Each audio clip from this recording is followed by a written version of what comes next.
અને રાજ્યમાં હાડ થીજવતી ઠંડીનો અહેસાસ હજુ પણ થઈ રહ્યો છે અને સૌથી નીચું તાપમાન અત્યારે નલિયામાં નોંધાઈ રહ્યું છે। 4.8 ડિગ્રી તાપમાન નલિયામાં રહ્યું છે।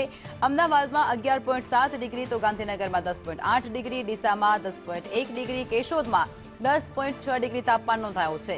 આ સાથે રાજકોટમાં 9.4, કંડલામાં 8 ડિગ્રી, તો અમરેલીમાં 8.6 ડિગ્રી તાપમાન રહ્યું છે।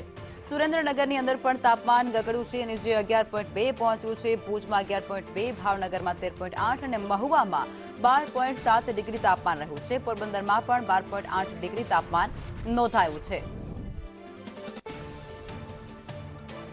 આજ મુદ્દે અમારા સંવાદદાતા દિવ્યા અમારી સાથે લાઈવમાં જોડાઈ ચૂક્યા છે। દિવ્યા, રાજ્યભરની અંદર હાડ થીજવતી અત્યારે ઠંડી વર્તાઈ રહી છે। લોકો ઠંડીથી બચવા માટે શું કરી રહ્યા છે અને સૌથી ઠંડુ શહેર અત્યારે નલિયા વર્તાઈ રહ્યું છે અને આગામી દિવસોની અંદર પણ ઠંડી આ રીતે જ યથાવત રહે તેવી પણ હવામાન વિભાગ તરફથી આગાહી કરાઈ છે।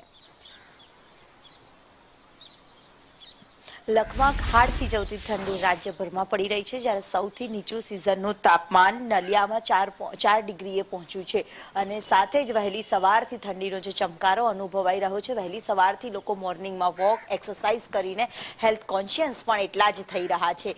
નાના બાળકોથી હોય સૌ કોઈ છે તે હેલ્થ કોન્શિયસ થઈને વહેલી સવારથી એક્સરસાઇઝ છે તે કરતા પણ નજરે પડે છે ગાર્ડનમાં। ત્યારે કેટલાક શહેરીજનો છે એમની સાથે જ વાત કરીએ, હેલ્થ કોન્શિયસ લોકો થયા છે। હાલ જે ઠંડી પડી રહી છે, ઠંડીથી બચવા માટે લોકો વોકિંગ કરે અને એક્સરસાઇઝ કરે અને આગળ લેક ઉપર ખરેખર સરસ સાધનો ગોઠવ્યા છે અને અમને ખરેખર બહુ મજા આવે છે અને અમને 20-25 મિનિટ જેવું એક્સરસાઇઝ કરવાનો લાભ મળે છે। એટલે વહેલી સવારથી એક એક્સરસાઇઝ છે તે લોકો કરતા નજરે પડી રહ્યા છે। વહેલી સવારથી અર્લી મોર્નિંગમાં ઠંડીનો ચમકારો અનુભવાઈ રહ્યો છે, જ્યારે આગામી દિવસમાં પણ ઠંડી પડવાની છે। વહેલી સવારની ઠંડી, શહેરીજનો હેલ્થ કોન્શિયસ થઈને કેટલા કલાકની એક્સરસાઇઝ કરે? 1 કલાક રોજ સવારે 1 કલાક, અડધો કલાક એક્સરસાઇઝ કરવાની। અર્લી મોર્નિંગમાં વોકિંગની સાથે સાથે એક્સરસાઇઝ કરતા લોકો થયા છે। અત્યારે હાલ કેવી ઠંડી પડી રહી છે? ठंडी तो है लेकिन जो है अच्छा भी है, हेल्थ के लिए अच्छा है और सबको करना चाहिए, बहुत अच्छा है।